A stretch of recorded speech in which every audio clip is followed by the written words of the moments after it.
Hello বন্ধুরা, আমরা আছি গদখালি উপজেলার ফুলের রাজ্যে। এটি হচ্ছে গদখালি উপজেলার পানিসারা গ্রাম। আর আমরা এখন আছি এই ফুলের রাজ্যে, আমরা অবস্থান করতেছি। তো এই গদখালি উপজেলার ফুলের রাজ্যের একটা খুব ভালো একটা ইতিহাস রয়েছে, যেটা হয়তো অনেকেই জানে না। ইতিহাসটা হচ্ছে, আমরা যতদূর জানি, এই গদখালি উপজেলার ফুলের রাজ্যটা শুরু হয়েছিল 4 দশক আগে, এবং এই ইতিহাসের সাথে একজনের নাম জড়িত আছে, সেটি হচ্ছে শের আলী সর্দার।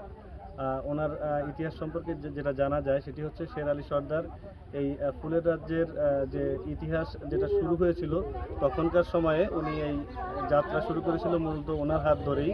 এবং ওনার ভাষ্য মতে উনি 1 একর জায়গার উপরে রজনীগন্ধার একটা স্টিকের চারা চাষাবাদের মাধ্যমে মূলত ফুলের যে বীজ বপন সেটি শুরু হয়। এবং পরবর্তীতে এখন এই এলাকায় এই এলাকার ফুলের বাজার এখন দেশের গণ্ডি পেরিয়ে বর্তমানে এটি বাইরের দেশেও রপ্তানি হচ্ছে। এবং এই ফুলের রাজ্যের বর্তমান বাজার মূল্য শুনলে অনেকেই অবাক হবেন। বর্তমানে এই ফুলের রাজ্যের বাজার মূল্য বা বাজার দর সেটি প্রায় 1,500 কোটি টাকার উপরে।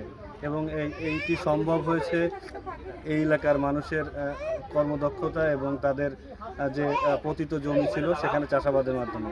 এবং এখানে দেখবেন যে এখন প্রায় প্রত্যেকটি এলাকায় এখন ফুলের চাষাবাদ হয়, এবং এখানে কোনো জমি নেই যেটা আসলে ফুলের চাষাবাদ হয় না এরকম।